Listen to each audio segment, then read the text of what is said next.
My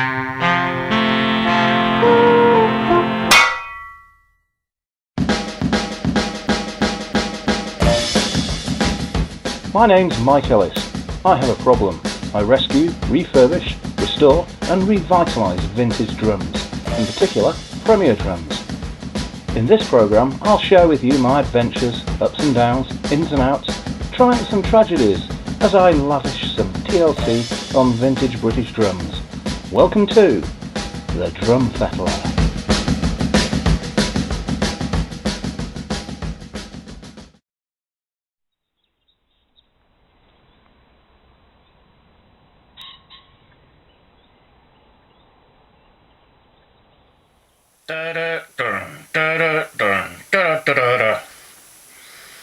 The name's Fettler, Drum Fettler. I'm just waiting for my orders from my secretary, Miss Fanny Clunge. He gets signed, sealed, top secret orders and a licence to kill, and I get to fiddle around with drums.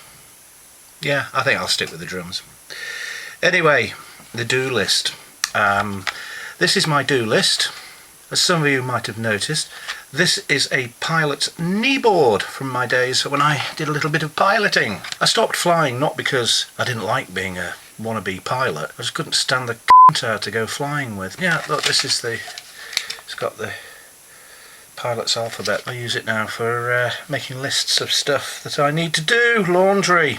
I've got a chalkboard out there that's got the important stuff, the drums on. Well, after all the excitement of the P1 and especially John Coughlin's Yellow Premiers, we find ourselves with some new projects on the go, or soon to be on the go. The HR9. Whatever happened to the HR9? I'll tell you what happened to the HR9. I'm still waiting for someone to strip down the hoop and polish it up. It's still up there, hanging on the lamp. Sounds like an old song, that, doesn't?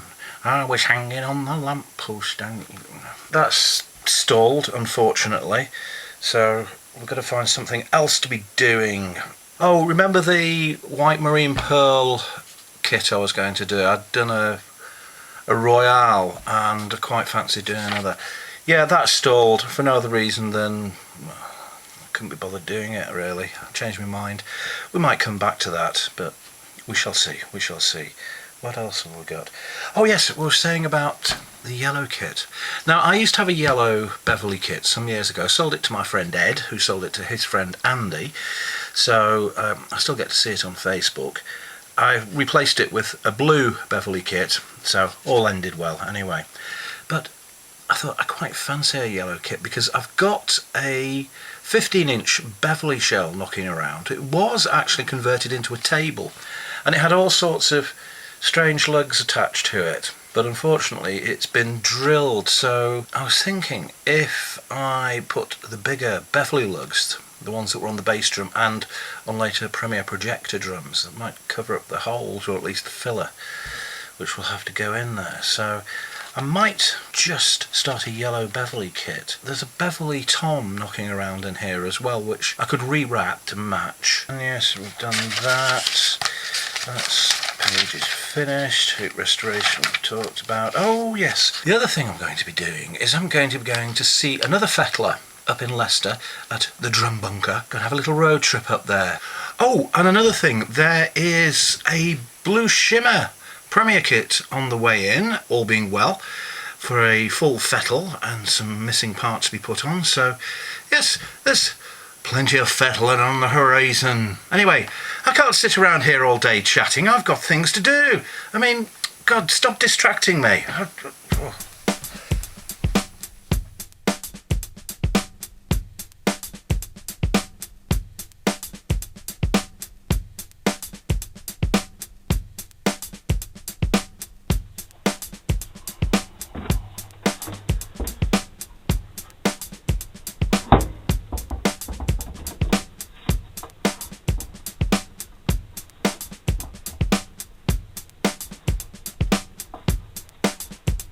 You know, I think this is yellow.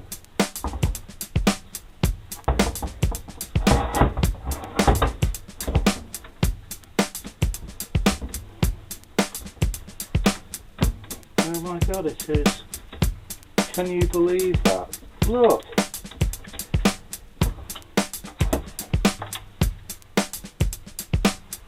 got white fablon on it, and it's actually a yellow drum already. Spooky.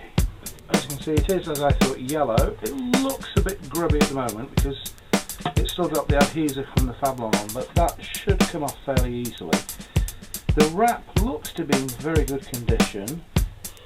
So all that really needs doing now is obviously clean off the residual adhesive from the fablon.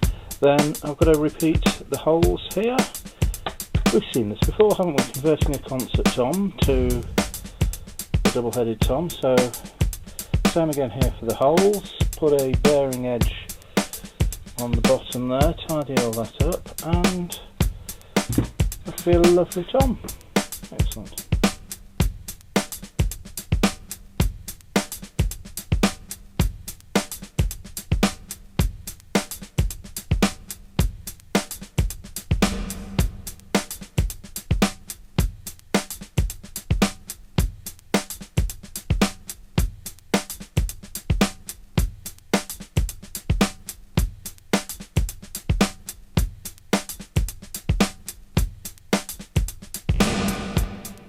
One of the new features in this fabulous wholesome new series of the Drum Fettler is going to be me going out and about in the UK and meeting other fettlers of drums, whether they be chaps, chapettes or undecideds.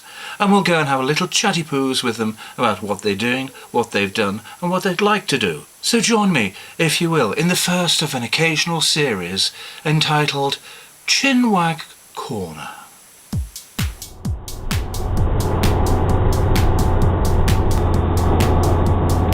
Well, as promised, Mark, on a bit of a road trip today, to see Mark at the drum bunker.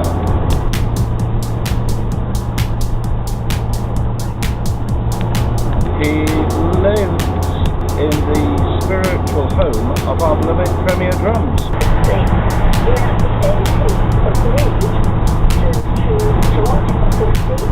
They agreed to that referendum. Yeah. He's got some very interesting ideas about upcycling marching drums into drum kits. Maybe you've got a funky user in your family and it's had a detrimental impact on their health. Call 08000 288. So we'll keep going and head on to Leicestershire. So, after just a couple of hours driving, I found myself approaching the secret underground lair of the drum bunker in deepest, darkest Equatorial Leicestershire.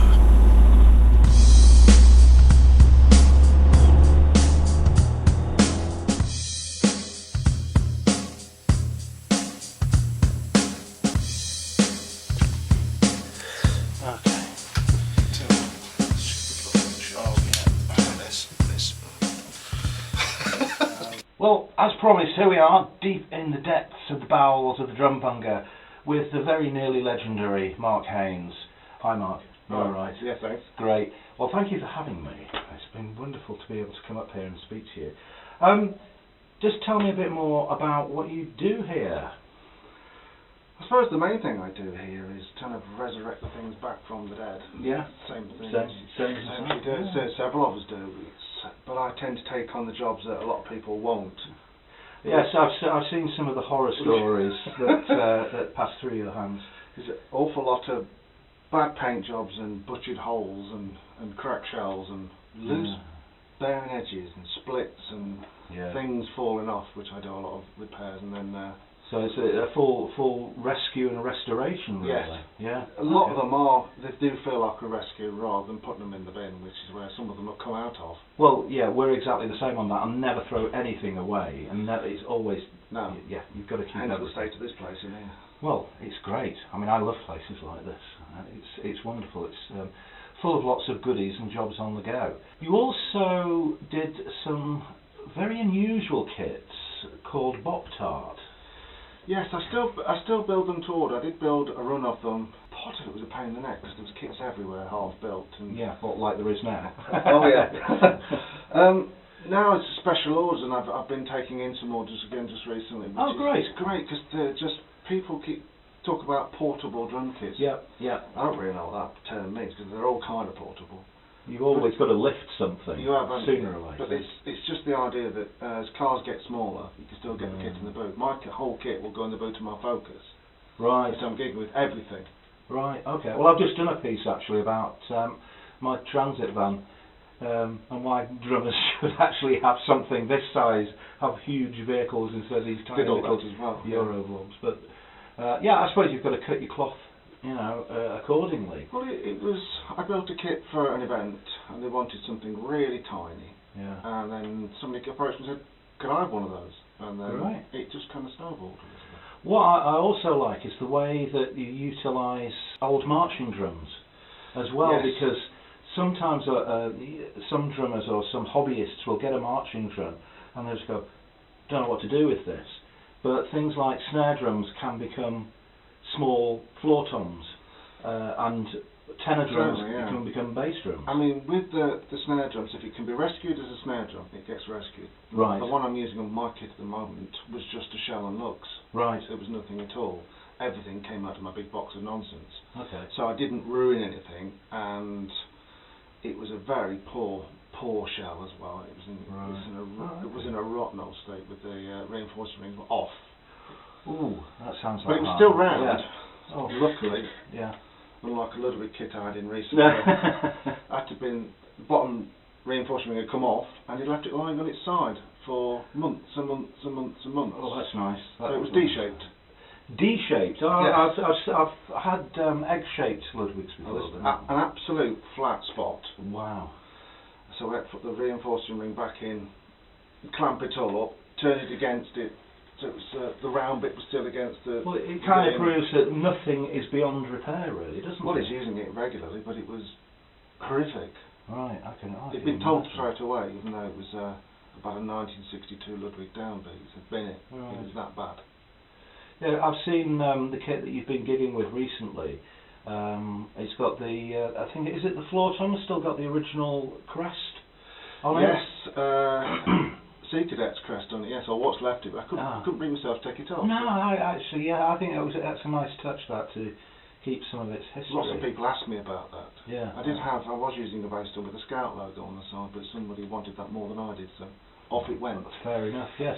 Well, same here. I mean, I had a Slingland kit a few years ago, and I'd always wanted one, always wanted a Slingland kit.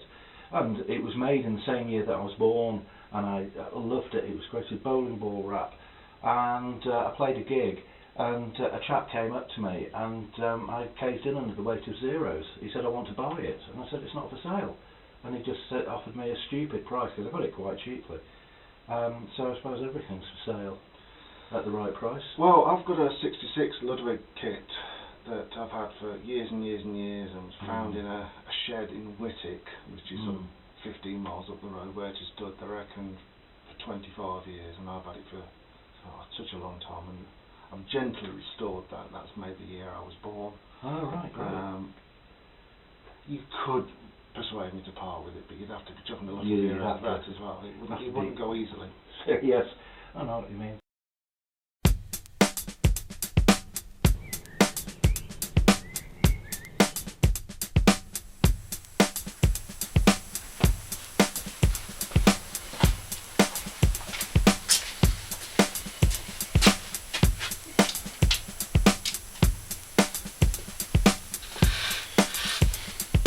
Okay, with the help of a little paint thinners, managed to get all the horrible glue off. I'm covered in these little globules of ickiness now. Just needs a bit more of a polish to bring back its full lustrous shine and get the holes drilled.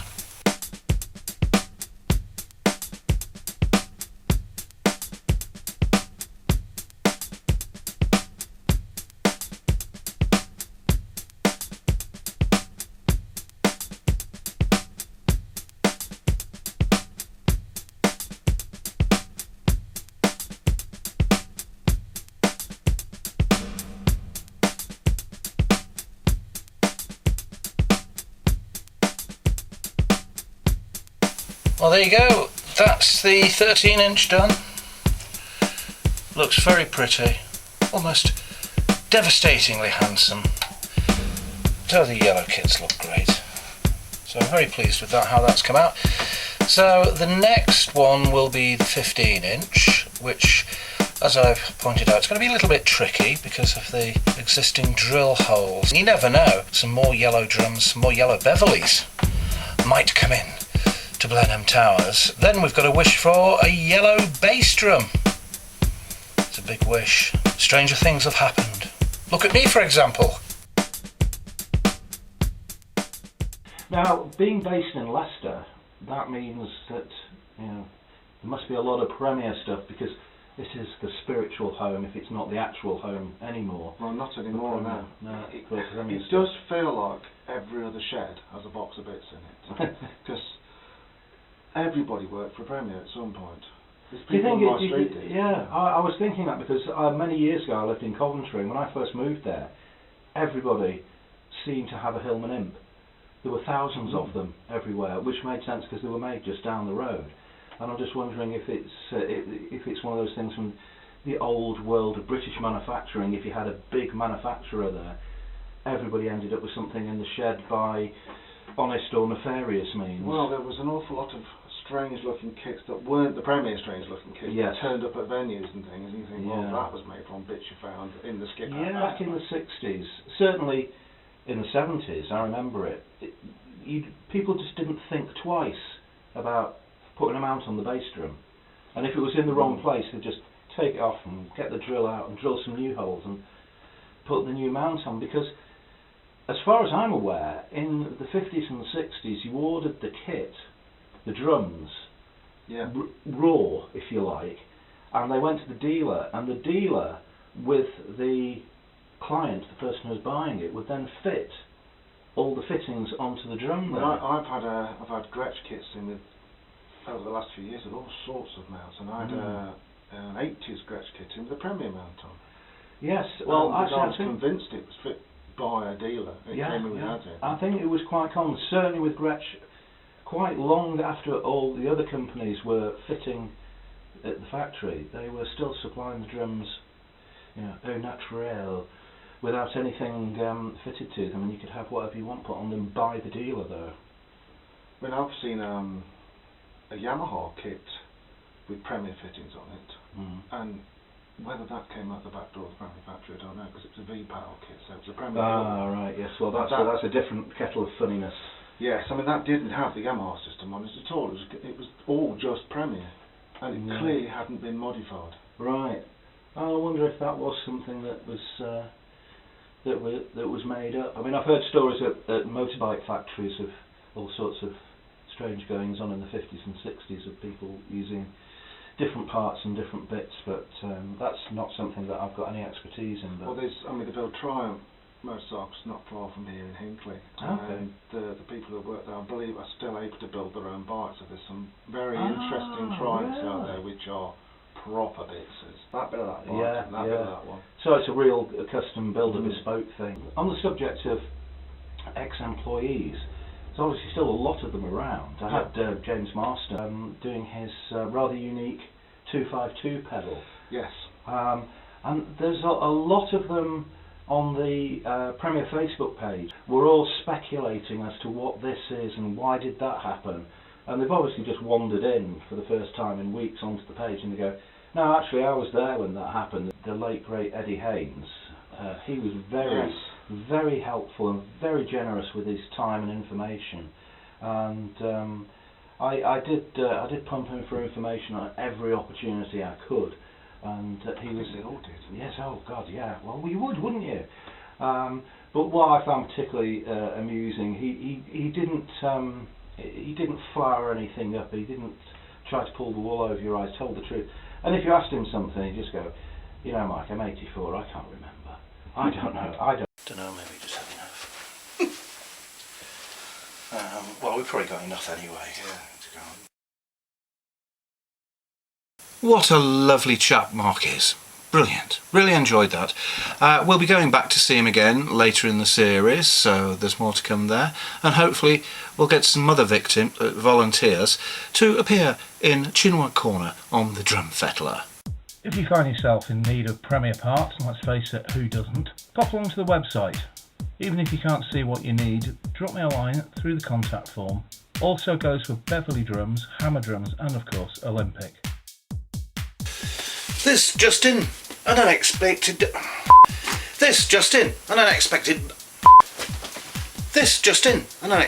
item in the bagging area. 24-inch resonator bass drum in a very fetching cherry red lacquer finish. Looking a little sorry for itself, a few scratches here and there, but lots of bits there. A broken lug. How do you break a lug on a bass drum? I don't know. The client acquired this, wants it fettling and making it as lovely as possible.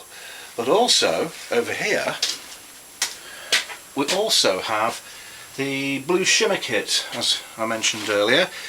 That's a bit of a bigger project. It's got some missing hoops, missing rods, missing insert plates, missing swivel nuts. One of the lugs is missing off here. It's got the wrong hoop, wrong T-rods and claws on the bass drum. It's quite a challenge, but I'm always up for a challenge, as you know. The Drum Fettler is nothing without a challenge. So join me again on the next edition of the Drum Fettler, where I'll be making a start on this kit, that bass drum, and also working on the yellow Beverley floor tom, the 15-inch. So much to look forward to. I do spoil you. I really do spoil you so much.